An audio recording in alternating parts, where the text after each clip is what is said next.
So you think that this ability to dance with change and uncertainty is the most important part in order to be an innovation leader?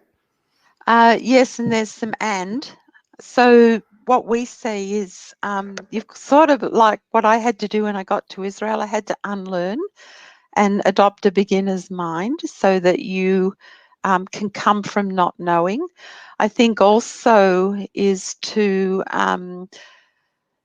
embrace this, to say, really just take risks. I mean, you got to go to the edges because that's where the fruit is. So I think becoming a smart and calculated risk taker, being willing to improvise, challenge the status quo.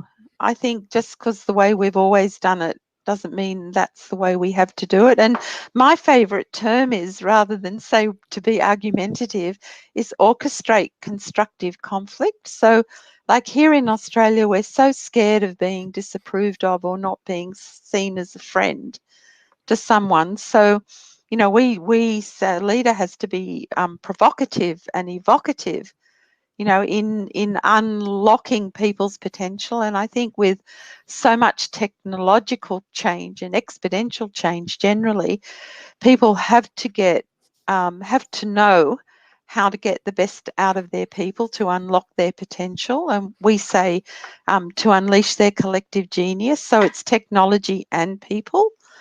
And just, be hopeful and optimistic and positive, even though there's so many things going on that are so, offensive and violate our values. We have to stay hopeful and optimistic and positive and adaptive. But they're different terms to what we've used in leadership before. And I think Israel's really shone a light, especially when Dov Froman said leadership today is like flying an aeroplane through a hurricane, or through a storm. That's a quote Yeah. I remember from his book. So, it is a great model to learn from, and it does have, like everything, pros and cons. Yeah. But if you have an open mind, I think that's the beauty of the Israelis, is their, willingness to learn from anything and everything, and that's really powerful. So I would ask you the last question. So what is the most surprising thing you learned about innovation after so many years of doing that? Oh gosh, most surprising thing I've learned about innovation um, is that, having worked for 32 years, pretty much consulting, training, facilitating, and coaching on the people side of change, I still find it really hard to believe that people still think innovation is about technology. I think, Yeah. and I've been beaten up at conferences, by the process guys. Get rid of the people. The people just resist change. Yeah. So, um, It's a very technological, manly point of view, right? So there yes, is this ability why people don't adjust. Like they're just interfering, these people, with the capability of technology, but actually they need to use it, they need to utilize it, and it should be beneficial for them. Other than yes, that, there is no reason for technology, right? So I know it's a bit of a no-brainer.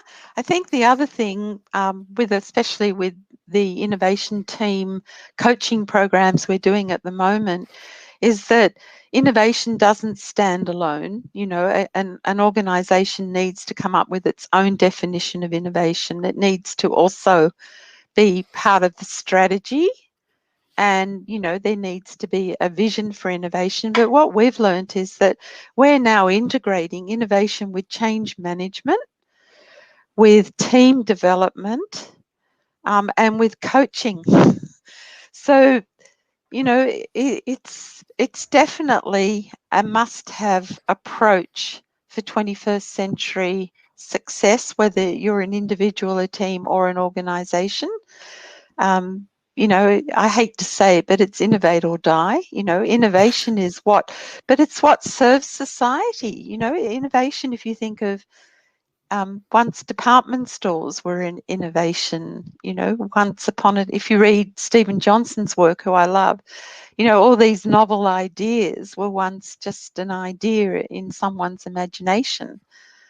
So, we need innovation to flourish as a society, no matter how hard it is for some people to change.